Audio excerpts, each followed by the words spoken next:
The WildLife. Stories of humanity's original skills, told from the perspective of the people who love them.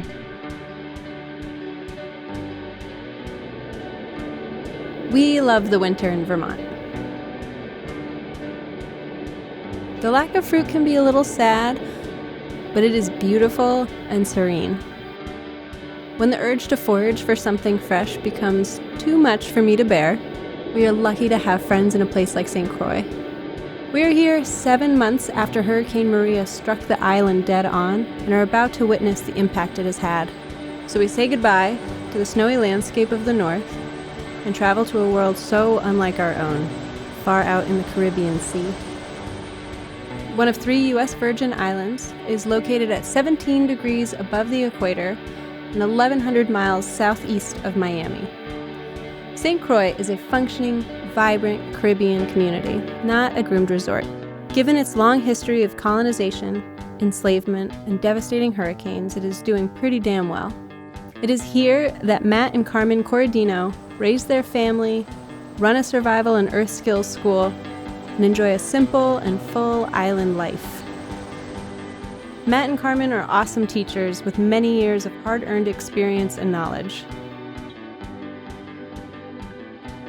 Matt is hilarious, insightful, and real. He doesn't bullshit you, like it or not.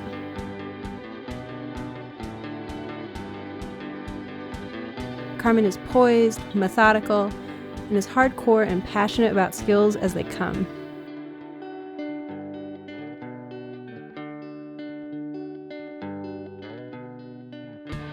They are raising their 2 kids and teaching people tropical bush skills and survival in the most earnest and genuine way they can. We love it here. Our friends and the island have taught us a lot about how to travel in the tropics, how to roll with the situation, and how to adapt to a new environment. The tropics can make you earn it, but if you can adapt, the payoff is certainly there. Our friends have been able to carve out a life for themselves there that is integrated with the land. There is not a day that goes by that we don't have the opportunity to forage a wide variety of food and engage with the island's beauty and richness as we learn to avoid its hazards.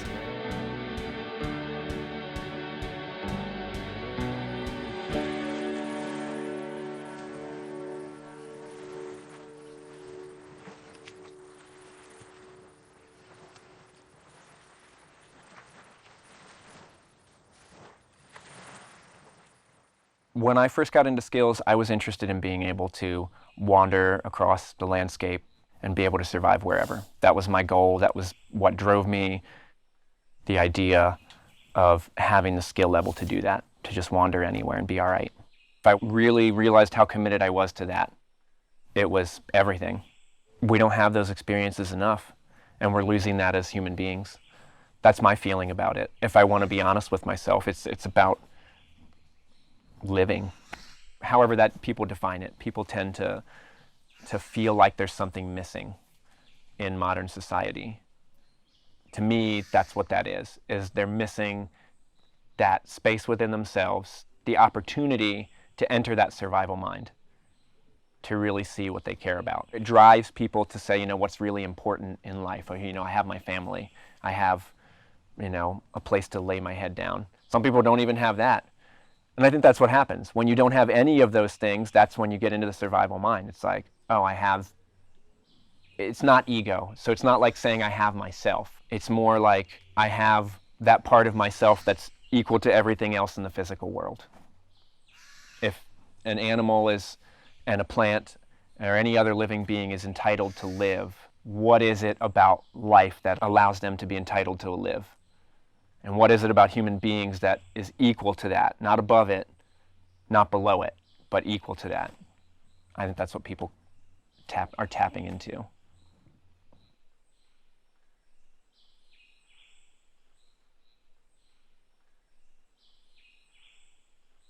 I always enjoyed being outside ever since I was a kid, and just being outside and playing as a little kid, and then as I grew older, using it almost as a a sanctuary of sorts. I enjoyed being by myself outside.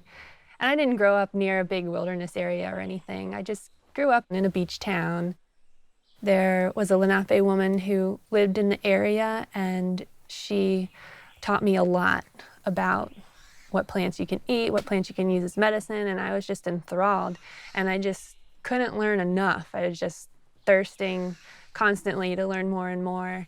I got some field guides and just started teaching myself. And so I'm still doing that today, constantly learning and teaching myself more about plants and learning from as many people as I can. These skills are part of being human. They're our way of living on this earth, whether we use them directly or indirectly, shelter, water, fire, food. We're experiencing those things every day in one way or another.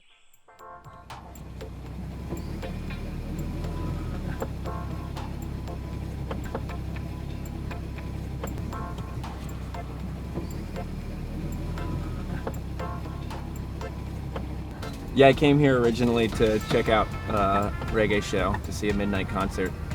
Met some people, made friends, came back here to teach some primitive skills to people that I brought down here. And then fell in love with the island, but didn't want to do some random job to live here. And then had the opportunity to buy our camp. I really, from doing survival classes here, just having that kind of in-depth communication with the land is really what caused us to fall in love with this particular island. Particularly with the tropics, it's like there's just so much on the landscape to forage for, and really just so many different types of plants. I mean, living here 5 years and dedicating a lot of time to studying the plants, I'm not even 1/20th of the way into knowing all these trees. Just trees. So that was a huge draw for me, just, I don't know, sinking into a brand new landscape kind of changed my way of thinking a lot. There's just so many resources here. Like the plant resources alone, almost inexhaustible to the different types of skills you can do. And then it's really interesting, like if you look worldwide, there's probably way highest percentage of people living primitively, or as close to primitively as people do now in the tropics, than anywhere else. But yet it's really hard to find somebody to learn it from. So as far as just surviving here in modern context, for us it made it easier because I've always been interested in, and I think a lot of people who work on primitive skills are really interested in tropical survival because it's such a mystery to people. Come to a place like this and there's almost not a single plant that looks familiar, at least not in the form that it's in. So I felt like this would be a good place for us to be able to do something unique as far as teaching primitive skills, have our own niche, and it felt easy to be in this landscape. I mean, I sweat, it's hot, but I'm really comfortable here. It doesn't feel like too much. Makes it easy to live here.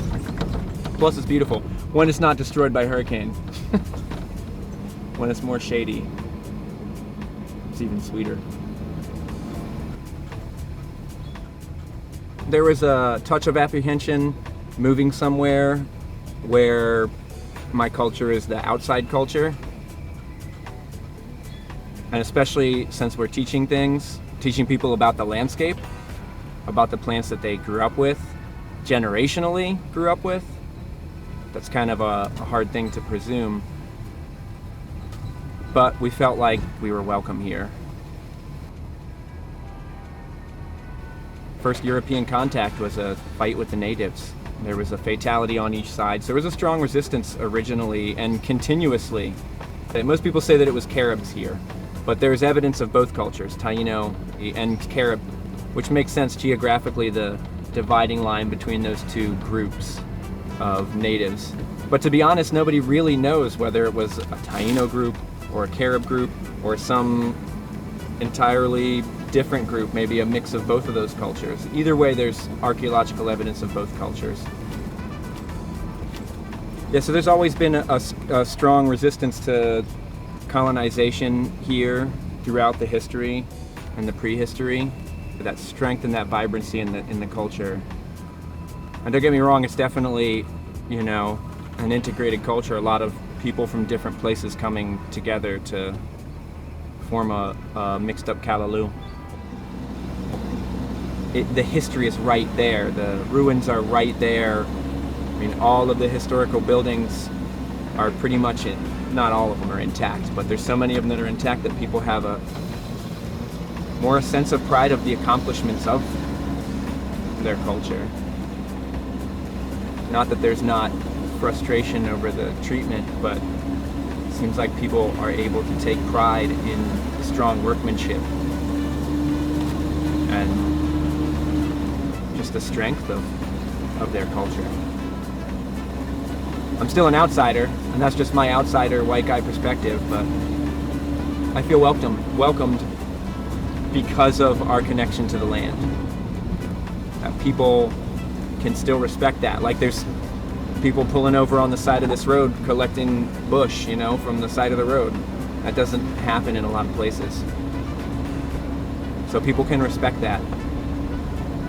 And because we're trying to educate and not put our own spin on it, but to try to just offer something, a way for people to reconnect to the land,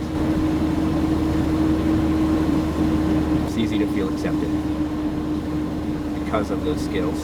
So, good spot to be. And mangoes. Tons and tons of mangoes. Hundreds of thousands.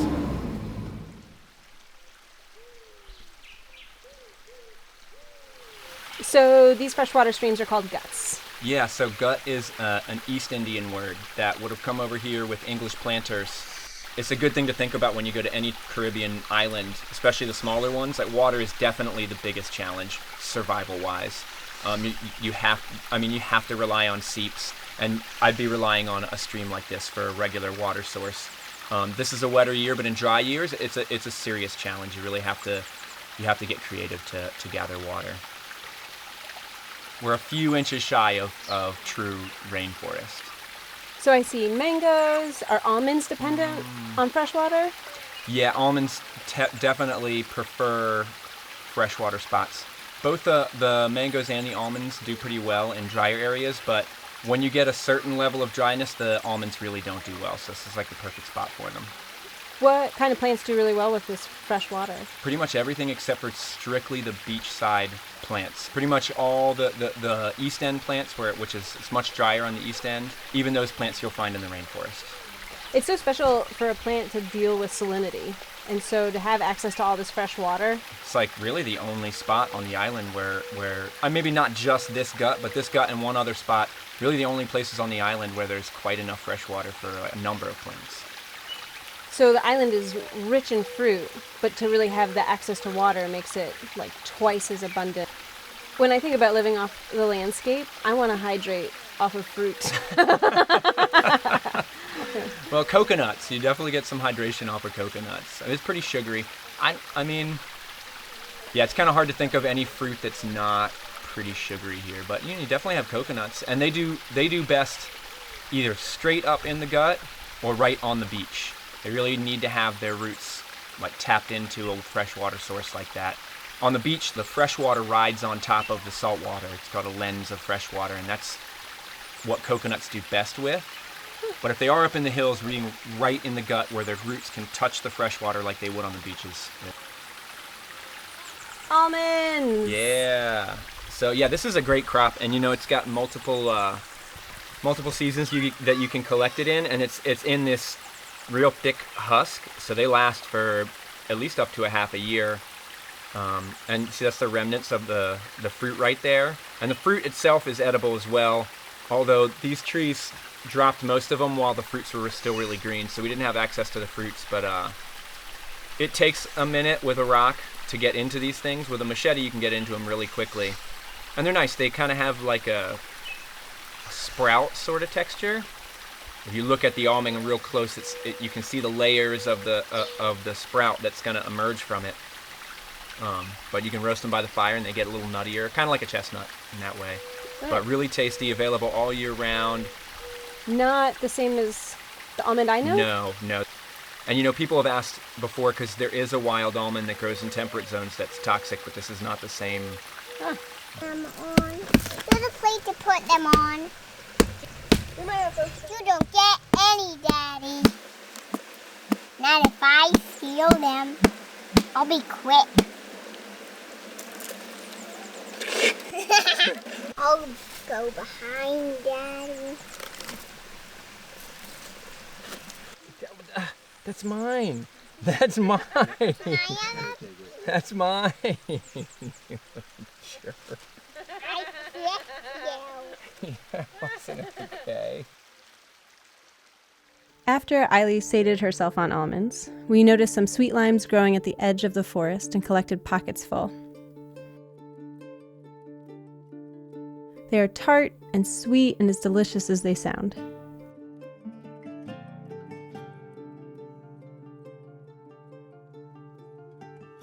With all the foraging, we needed to get started on some baskets, so then we gathered cat's claw vines. These vines are abundant, maintain an even thickness over a long distance, and are flexible and strong, ideal qualities in basket materials. Not to mention, it helps the trees when you remove the vines. While cutting them out of a tree, Matt scored some hog plums, and we were even able to sneak one past Eiley. They are delicious. I went for thin vines for a fruit basket.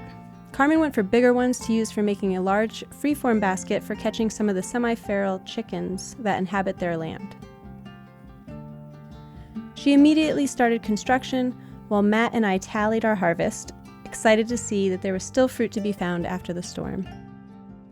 While getting into our baskets, Carmen and I took a minute to talk about their school, Caribbean Earth Skills. They run a variety of programs for kids and adults, from field trips and one-day skills classes to long-term homeschool programs, and their most notable offering, adult week-long survival classes and guided survival trips. You and Matt both learned in very different ecosystems, and you chose to live here. And it seems like your heart is really anchored in this land base. And I'm curious what it was like to come to such a new place and apply what you knew and then also learn so much more. Once you learn the basic principles, it's easy to apply them to different landscapes because you learn that way of thinking. By having a base in these skills and a firm foundation when we moved here, it was just a matter of applying the principles that we already knew to new materials, new landscapes, which is really fun. It's really, really fun. With plants, there's certain plants here that are related to plants in the States that are in the same family. Then there's completely different plants which keep it really exciting, that just blow your mind of the medicinal values of some of these tropical plants.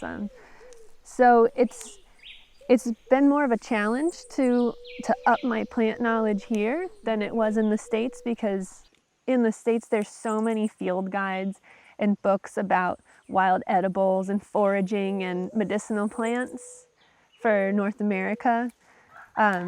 So I had a nice library there that I could just do research in, but moving down here, we only had a small handful of books that we could find to buy to just have in our personal library to research in. So it's just a matter of finding different resources, seeking out elders here on the island who grew up with their parents using this stuff and having them go out and gather the plants, just kind of sticking with it and finding ways to learn about this stuff from whoever and whatever we can, and plenty of personal experience and trial and error goes into it as well. So our most popular one-day workshops are basket weaving and medicinal and edible wild plants. Cordage workshops, pottery, and calabash craft. All the things that I come and really get excited about. Matt does teach arrowhead making, bow making, and bone working. So we're always trying to switch it up and offer different things to the public. We also offer week-long adult classes that are based on survival skills. And some of them, we actually take them out into a survival situation. For most of the students, it's their first time being in a survival situation. So it's a big learning experience, and it's really empowering for people, and it's really rewarding for us to be able to guide people through that experience. Because for some people, it's one of the hardest things they've ever done in their lives. And they go into it knowing it's a big challenge, and then when they come out of it at the end and they did great and they were fine and they're still alive, it's really empowering, and it changes the way they view the world. Yeah. So we love doing those classes. And especially after the hurricane, now people value that knowledge even more, because it was so hard to get fresh produce right after the hurricane. But there were edible wild greens everywhere. So we were eating greens every day while other people were standing in huge lines outside the supermarket just trying to get some fresh food. Thanks for joining us as we explore the places, people, and the skills the show is all about.